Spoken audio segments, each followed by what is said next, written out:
Hello दोस्तों and welcome back to maths bold. क्या हाल चाल है दोस्तों आप सबका। आज फिर एक और नए सेशन के साथ मैं आप सबके सामने हाजिर हूँ। दोस्तों जैसा कि आप सब जानते हैं कि एमपी पटवारी का मैथ्स का अपना कंप्लीट सीरीज चल रहा है। हम इसमें उन सवालों को देखते हैं जो सवाल मध्य प्रदेश पटवारी के एग्जाम में पूछे गए हैं। ठीक है, तो एमपी पटवारी मैथ्स का कंप्लीट एनालिसिस अगर आपको देखना है तो आप इस सीरीज से जुड़े रहिए। जिन भी बच्चों का आने वाली शिफ्ट में एग्जाम है उनको ये सीरीज देखने में बहुत ही ज़्यादा फायदा मिलने वाला है। ठीक है, तो जो भी बच्चे पहली बार इस चैनल पे विजिट कर रहे हैं तो सब्सक्राइब करना मत भूलिएगा और बेल आइकन जरूर प्रेस करिएगा। तो बढ़ते हैं अपने पहले सवाल की तरफ और देखते हैं कि एमपी पटवारी में कौन सा सवाल आया हुआ है। ठीक,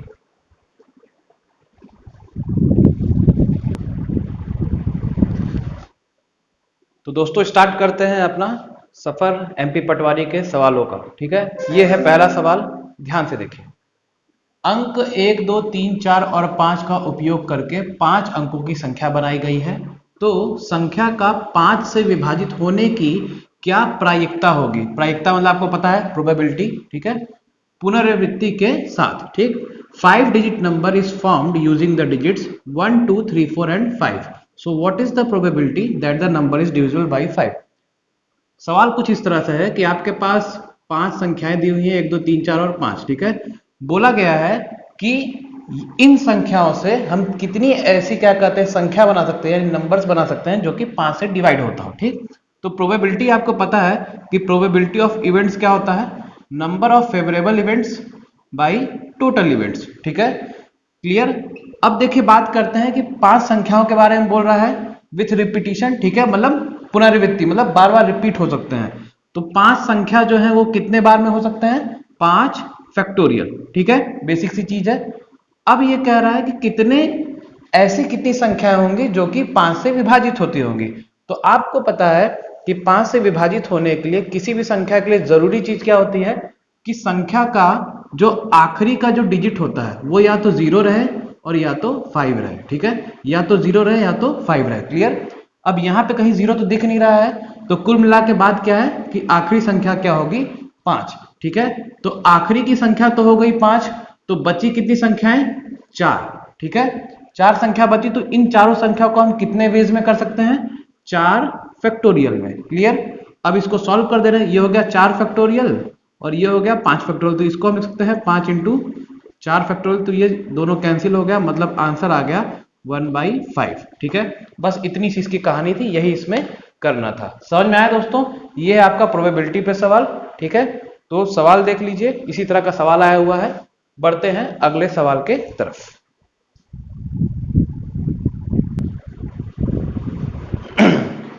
अगला सवाल दोस्तों ध्यान से देखिएगा, अगला सवाल क्या है। ठीक है ना, एवरेज के ऊपर सवाल है, बड़ा ही तुच्छ सा सवाल है। देखिए ए बी सी डी और ई का औसत दिया है कितना, 18।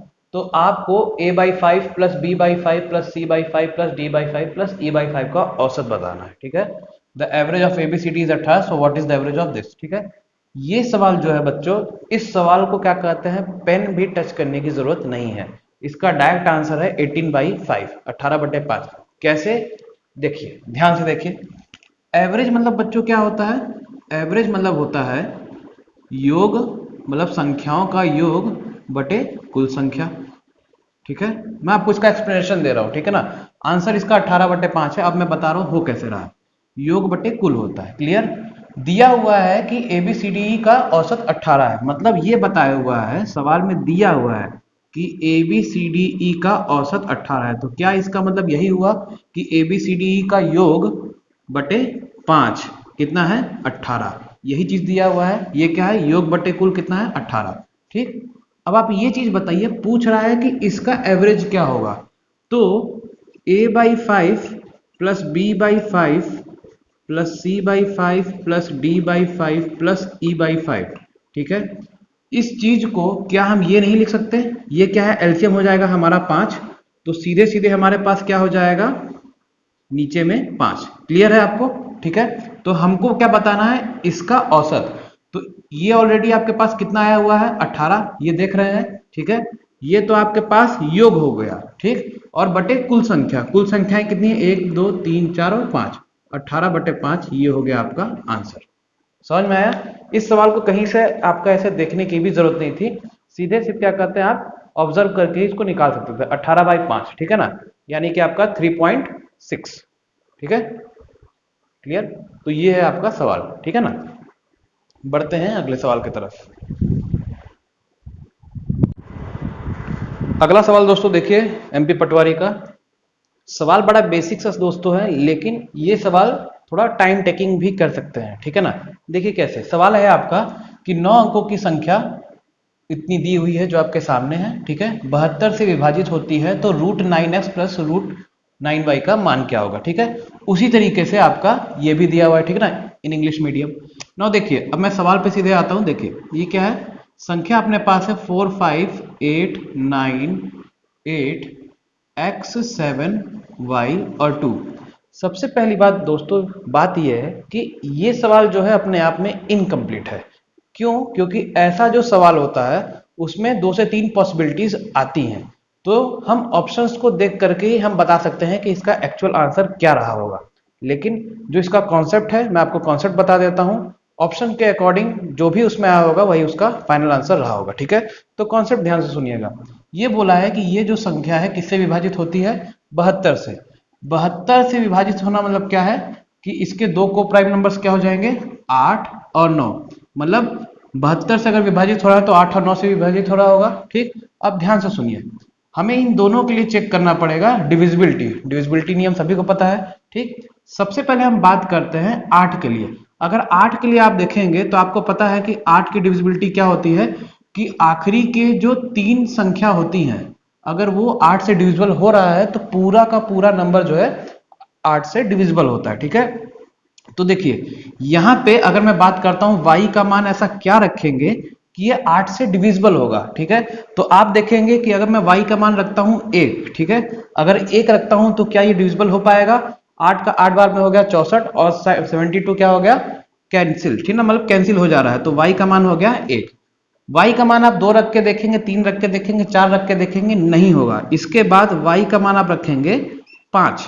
y का मान अगर 5 रख के देखेंगे तो देखिए 752, ठीक है। मन में ऐसे कैलकुलेट करिए, 8 का 9 बार में करेंगे 72 और फिर हो जाएगा 3 बचेगा, 3 और 2 क्या हो गया, 8 चौके 32। तो y से 5 बार में भी जा रहा है। देखिए 2 पॉसिबिलिटीज बन गई। एक और पॉसिबिलिटी बनेगी y बराबर 9 में, आप चेक करके देखिएगा आपका यही आंसर आएगा, ठीक है। तो y बराबर अगर आप 9 देखेंगे तब भी आपके पास ये जो पूरा संख्या है 8 से डिविजिबल होगा। जैसे y बराबर आप 9 रख देते हैं तो 8 का 9 बार में 72, 7 बचा, 7 और 2 72, ठीक है। तो y का मान 1, 5 और 9, ये 3 पॉसिबिलिटीज आ रही हैं, ठीक है। इसीलिए ये सवाल पूरा इनकम्प्लीट है। ऑप्शन में जिस तरह का आंसर दिया होगा हम उसी के अकॉर्डिंग बता सकते हैं कि आंसर क्या होगा। अब देखिए ये y के लिए हो गया, ठीक। अब इसी के अकॉर्डिंग हम x निकाल लेते हैं, ठीक है ना। ध्यान से देखिएगा x कैसे निकालेंगे। आपको y का मान पता चल गया है, 8 के लिए हमने चेक कर लिया, अब 9 के लिए चेक करते हैं, ठीक है। 9 के लिए चेक करने का क्या होता है कि सभी का योग, ठीक है।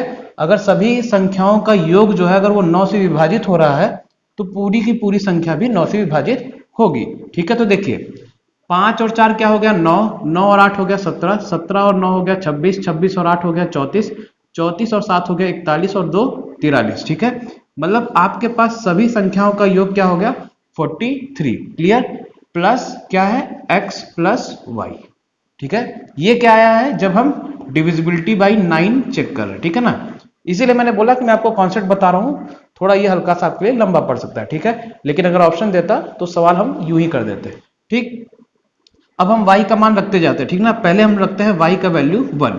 y का वैल्यू 1 रखेंगे तो 43 प्लस 1 कितना हो गया 44, 44 प्लस x।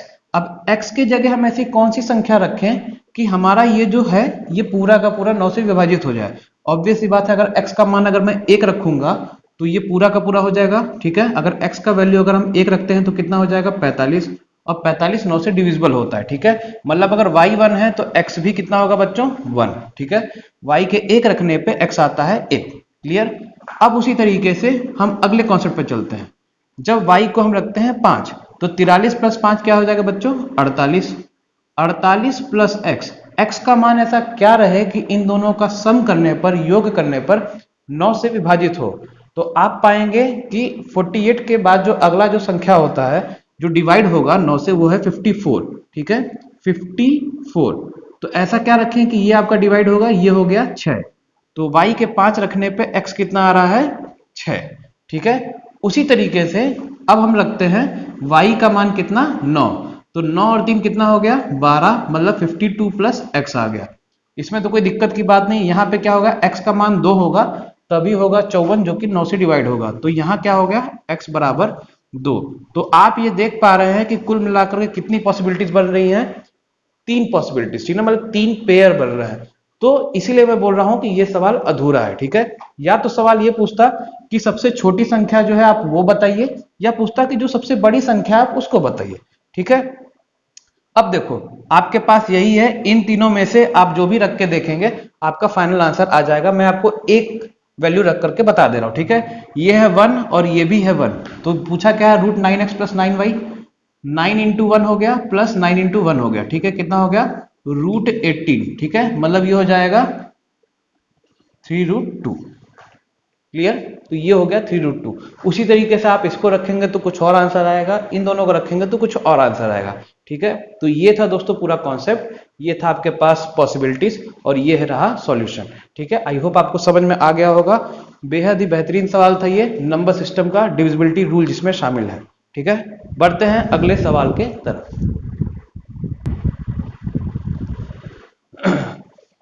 अगला सवाल बच्चों बड़ा ही कॉन्सेप्चुअल सवाल है, ठीक है। सवाल में कोई दम नहीं है, इसी तरीके के सवाल मध्य प्रदेश पटवारी में पूछे जा रहे हैं। कुछ चंद क्वेश्चंस हैं जो कि थोड़ा हटके हैं, लेकिन बाकी आपके जो कॉन्सेप्ट को चेक करने वाले सवाल पूछे जा रहे हैं।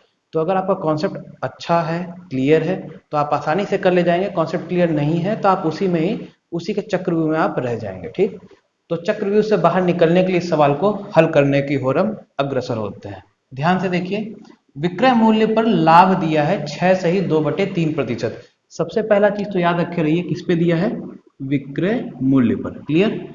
तो वास्तविक लाभ प्रतिशत ज्ञात करें, ठीक, सिंपल सा है, एक लाइन का सवाल है। If the profit on selling price is 6/2/3%, then find the original profit percent, clear. अब ध्यान से देखिए, ये जो लाभ दिया है प्रॉफिट परसेंट बच्चों कितना दिया है 6/2/3%, ठीक है। इस चीज को अगर मैं लिखना चाहूं 6/2/3%, तो क्या मैं इसको 1/15 लिख सकता हूं कि नहीं, ठीक है।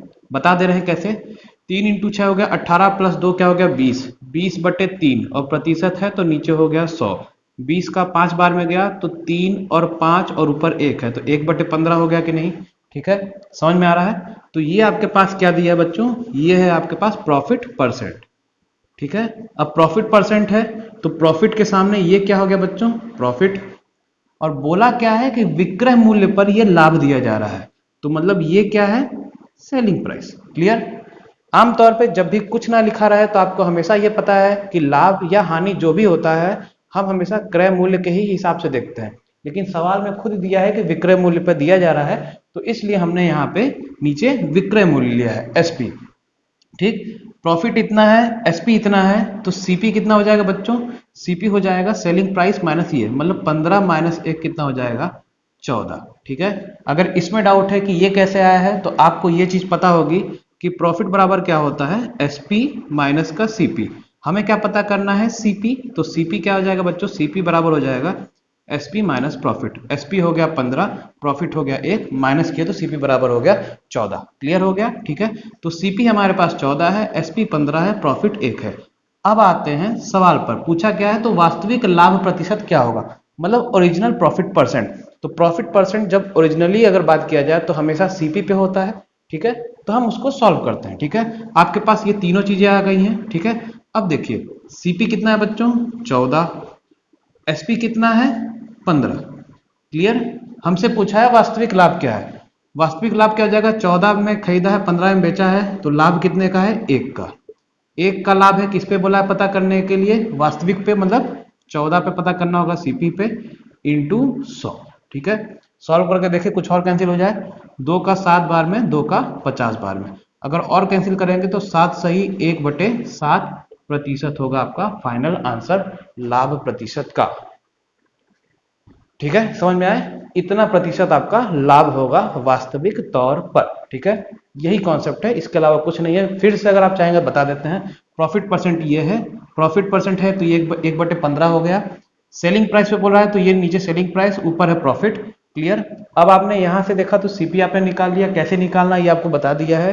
ठीक, अब उसके बाद सीपी 14 है, एसपी 15 है। ठीक, तो वास्तविक लाभ पता करना है तो लाभ कितने का हो रहा है, 1 पे, और ओरिजिनली हम किस पे निकालते हैं, सीपी पर, तो 1/14 इंटू 100, 7 सही 1/7%।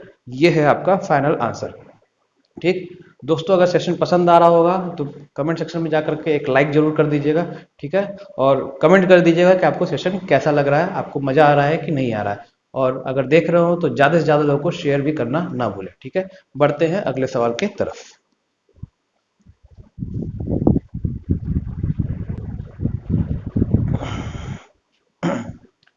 अगला सवाल दोस्तों, ठीक है, सवाल है दोस्तों टाइम एंड वर्क का। ठीक है ना, देखते हैं क्या है। ए बी और सी की कार्य क्षमता का अनुपात 2:1:1 है। ठीक है, जैसा कि आप देख पा रहे हैं। फिर बोला है कि ए बी और सी किसी कार्य को क्रमशः 5 महीने, 8 महीने और 12 महीने में पूरा करते हैं, तो कुल 5,000 रुपए के लाभ में ए और सी के लाभ का अनुपात कितना होगा। The efficiency of A B and C are in the ratio of this. A, B and C completed a work in 5, 8 and 12 months respectively, क्रमशः। Then find the ratio of the profits of A and C out of the total profit of 5,000 रुपए। ध्यान से सुनिएगा, जब भी इस तरह का सवाल आएगा, सवाल की भाषा भले ही बेहद लंबी हो लेकिन सवाल का जो सॉल्यूशन है वो लंबा नहीं है। ठीक है ना, ध्यान से सुनिए कैसे करना है। इसमें दिया क्या है, क्षमता का अनुपात दिया है। ठीक है ना, ए बी और सी, सबसे पहले जिन लोगों के बारे में दिया है उनको प्यार से लिख दीजिए। ठीक है ना, कोई दुश्मनी नहीं करनी है। ठीक, ए बी और सी कितना अनुपात दिया है, 2:1:1। ठीक है, ये क्या है, इनकी क्षमता। क्षमता को हम ईटा से डिनोट करते हैं, एफिशिएंसी। ठीक, बोला है कि ए बी और सी के द्वारा जितने दिन में काम किया जा रहा है उसका टाइमलाइन दिया है, और टोटल प्रॉफिट दिया है, तो बोल रहा है ए और सी के प्रॉफिट का रेशियो क्या होगा, अनुपात क्या होगा। ठीक है ना, करना कुछ नहीं है, इसके बाद आपको क्या करना है, प्रॉफिट का रेशियो निकालना है। और वो प्रॉफिट का रेशियो कैसे होता है, जो इनका अनुपात है, जो इनका अनुपात दिया हुआ है उसमें इनके टाइम को आप मल्टीप्लाई कर दीजिए। ए कितने दिन के लिए है, 5 महीना, बी कितने दिन के लिए है, 8 महीना, और सी कितने दिन के लिए है, 12 महीना। ठीक है, अब इसको क्या करते हैं, हम सॉल्व करते हैं। अगर आप देख पा रहे होंगे यहाँ पे, तो यहाँ क्या 2 से कैंसिल हो सकता है, बिल्कुल हो सकता है। 2 का 4 बार में और 2 का 6 बार में। ठीक है, तो बचा क्या अपने पास, 5, 4 और 6, ये आपके पास प्रॉफिट का अनुपात आ गया। ठीक, तो बोला है कि हमें ए और सी को मिलने वाले लाभ का अनुपात पता करना है। ये लाभ का अनुपात है, पूछा किसके लिए है, ए और सी के लिए। तो ए अनुपात सी क्या हो गया बच्चों, 5:6, और ये है आपका आंसर।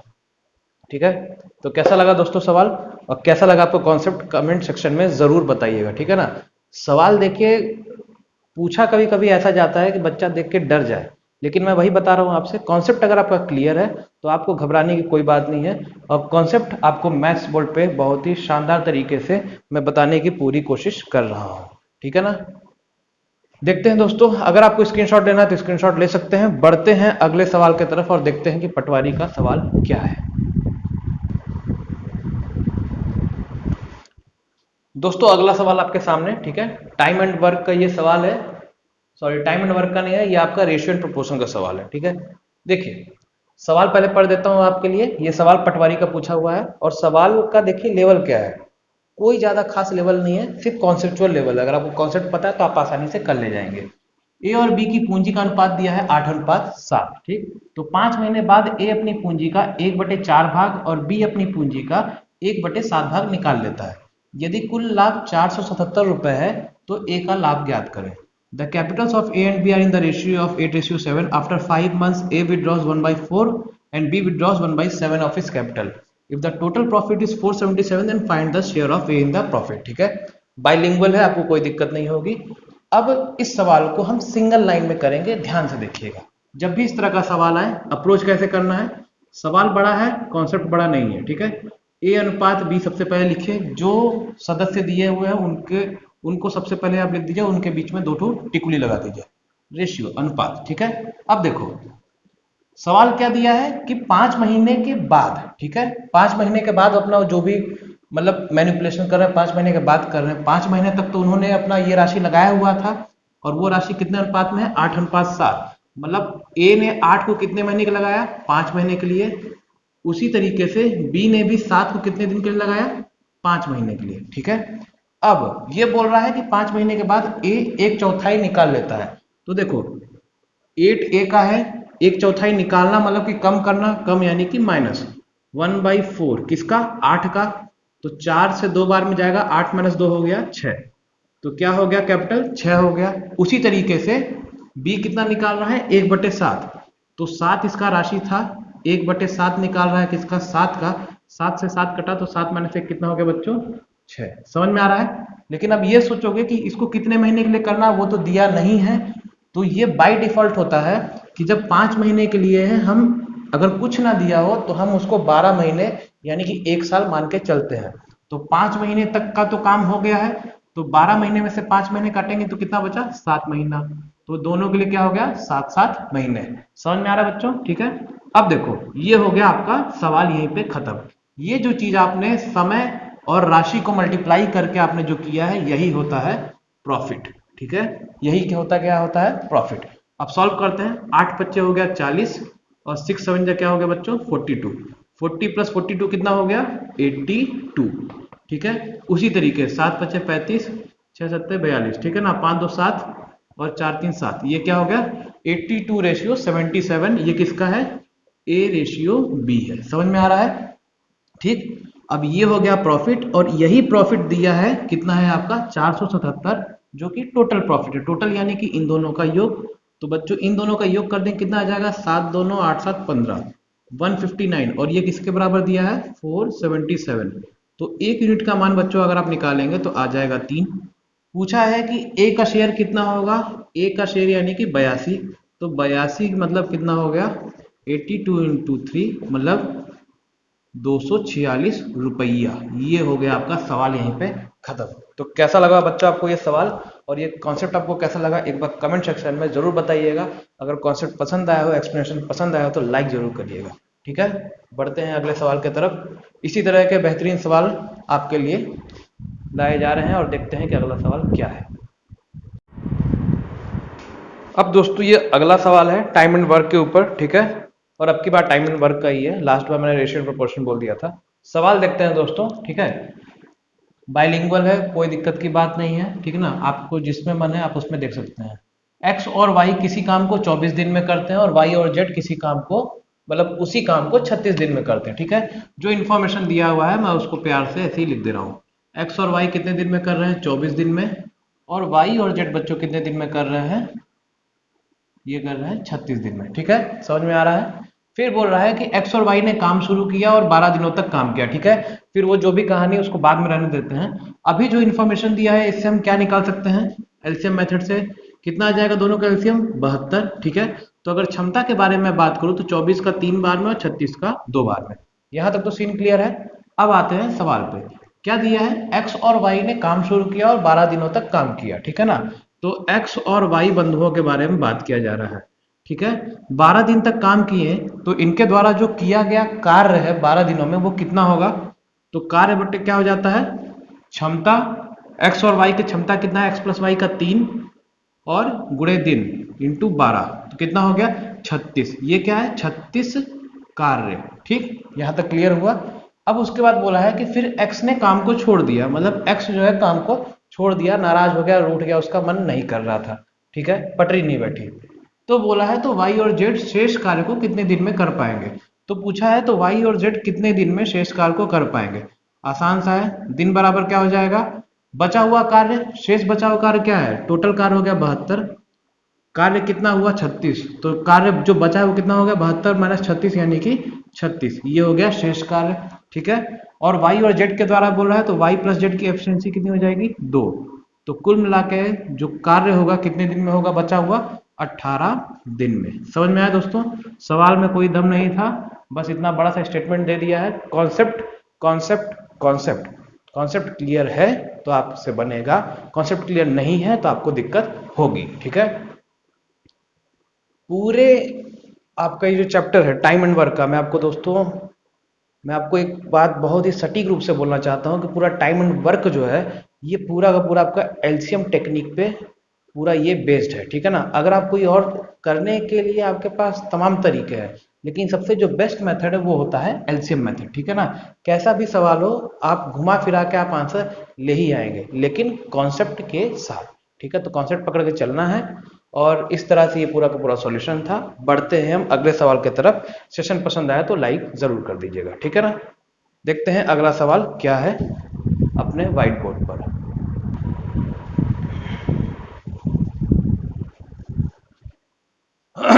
हाँ तो दोस्तों ये सवाल देखिए, ये बहुत ही अच्छा सवाल है, प्यारा सवाल है, पटवारी का बेहद ही खूबसूरत सवाल है, ठीक ना।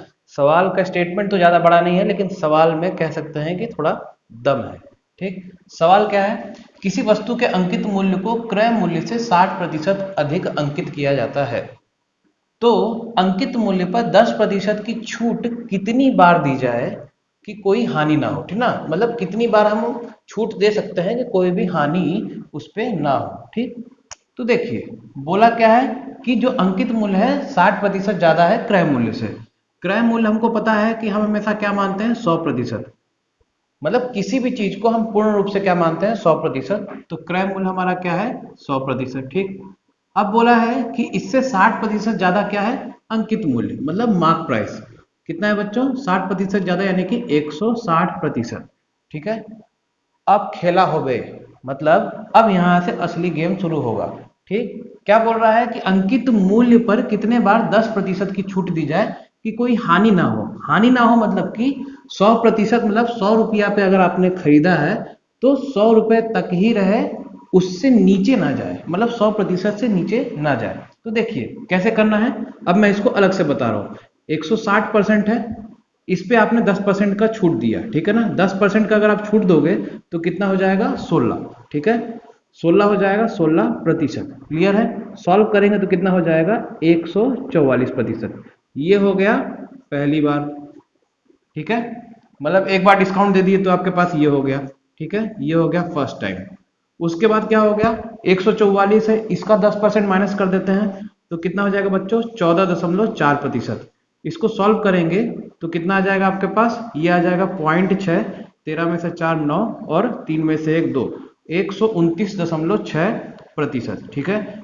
ये कितनी बार हो गया, 2 बार। आपको ये ध्यान रखना है कि ये जो वैल्यू है ये 100% से नीचे नहीं जानी चाहिए, तभी आपको रुक जाना है।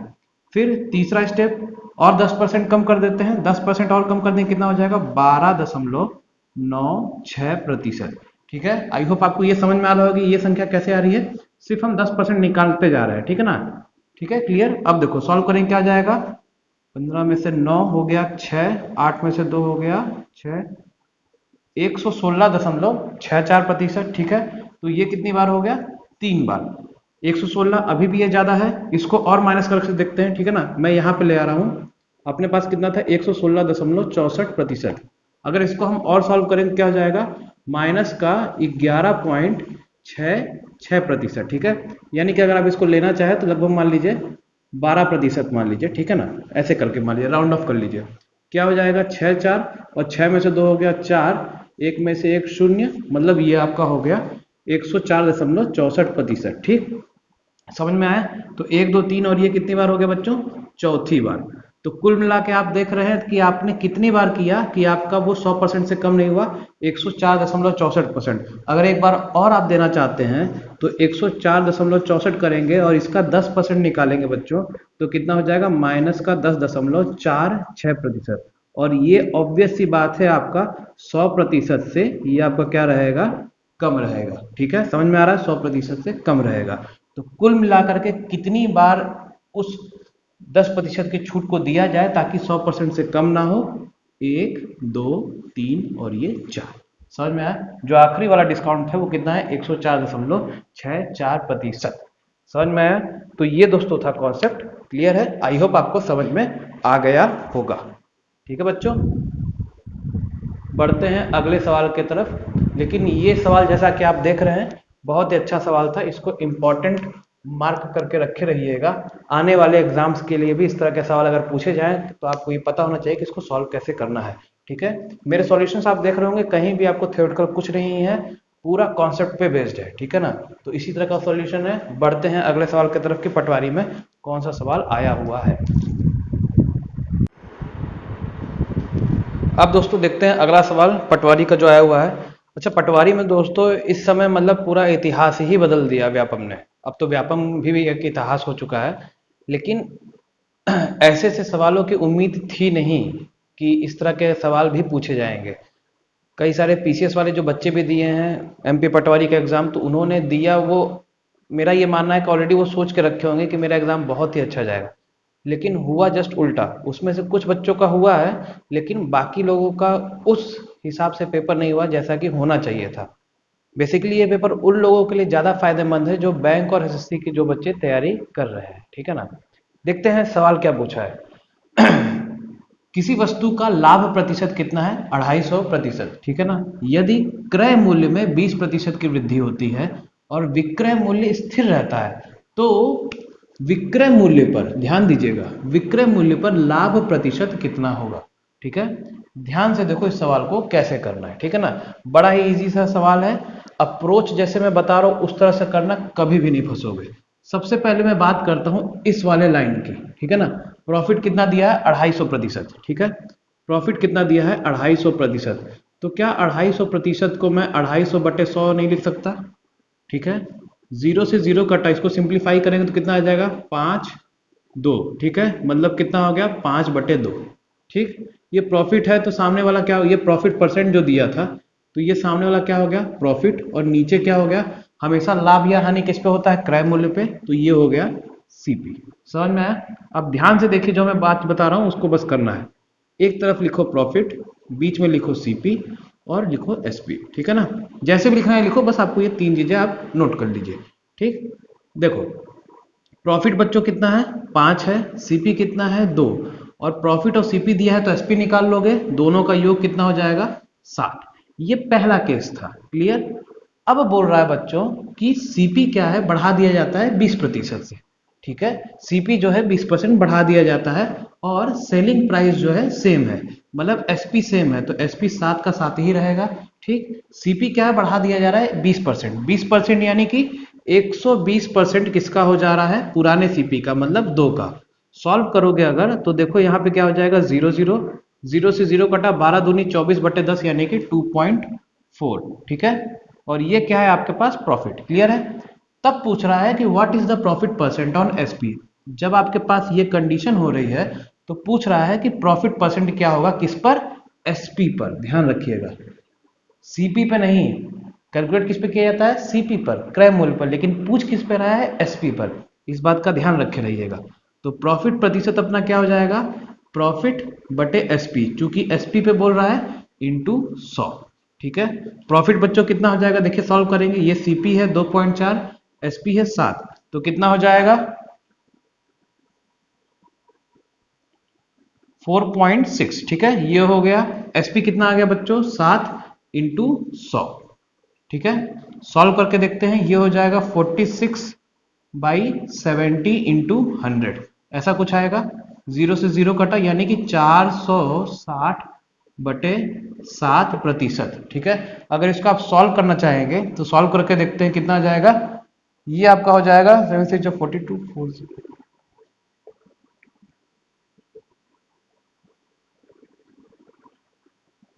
65.7%, ठीक है। ये आपके पास आंसर आ जाएगा 65.7%, ठीक है। तो देखिए कितना शॉर्ट तरीके मैंने आपको बताया है। कोई शॉर्ट ट्रिक ये नहीं है, मैं शॉर्ट ट्रिक नहीं बोल रहा हूँ, शॉर्ट ट्रिक के मैं बिल्कुल खिलाफ हूँ, ठीक है। मैं कॉन्सेप्ट के बारे में बात कर रहा हूँ। कॉन्सेप्ट आपने पकड़ा, कॉन्सेप्ट ने आपके पूरे सवाल को यूं इतना छोटा कर दिया, ठीक है ना। देखो फिर से मैं बता दे रहा हूँ, प्रॉफिट परसेंट दिया था 250%, उसको सॉल्व किए, भिन्न में करने के बाद तो 5/2 आया। अब प्रॉफिट के सामने क्या रहेगा? प्रॉफिट। नीचे है क्या? क्रय मूल्य, क्योंकि प्रॉफिट हमेशा किस पे कैलकुलेट करते हैं? सीपी पर, ठीक है ना। अब देखो प्रॉफिट सीपी और एसपी लिख दिए, प्रॉफिट है 5, सीपी है 2, तो एसपी निकल गया 7। अब अगले लाइन में क्या दिया है? सीपी बढ़ाया जा रहा है 20% से, 20% यानी कि 120% किसका? सीपी का, 2 का। सॉल्व किया 2.4 आया, एसपी को बदला नहीं गया 7। तो अब बोल रहा है कि प्रॉफिट जो है किस पे निकाला जाना है? एसपी पर, ठीक है। तो ये हो गया फंडा। उसके बाद सॉल्व करेंगे 4.6 बटे 7 इंटू 100 सॉल्व करेंगे तो 65.7% क्या है, प्रॉफिट। ठीक है, आई होप आपको समझ में आया होगा। दोस्तों समझ में आया तो एक बार कमेंट सेक्शन में जरूर मेंशन करिएगा कि आपको समझ में आया और सेशन कैसा लग रहा है दोस्तों, जरूर बताइएगा, ठीक है ना। तो खैर आज के लिए दोस्तों इतना ही रहने देते हैं, ठीक है ना, इससे ज़्यादा की आज ज़रूरत नहीं है। जितने भी अच्छे अच्छे सवाल आए थे एमपी पटवारी में, मैंने उन सभी को करवाने की अपने तरफ से तहे दिल से पूरी कोशिश की है। आई होप आपको समझ में आया होगा। बोलने के आगे आप, मैं चाहूँगा कि आप इसका स्क्रीनशॉट ले लीजिए, ठीक है ना, स्क्रीनशॉट ले लीजिए ताकि आने वाले, अब 26 अप्रैल तक एग्जाम ही है, तो जो बचे हुए दिन है तो उसमें जितने ज़्यादा से ज़्यादा आप क्वेश्चन सॉल्व कर सकते हैं आप उतने ज़्यादा सॉल्व करिए।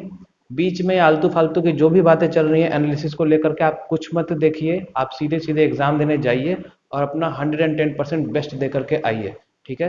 रेस्ट बाकी सब ऊपर वाले पे छोड़ दीजिए, जो भी होगा बहुत अच्छा होगा, ठीक है। सो आज के लिए हम इतना ही रखते हैं, मिलते हैं कल फिर और नए सवालों के साथ जो कि पूछे जा रहे हैं और पूछे गए हैं, ठीक है, ताकि हम यूं ही हमारा क्या कहते हैं ये सफर आगे बढ़ता रहे। So thank you and have a very nice day.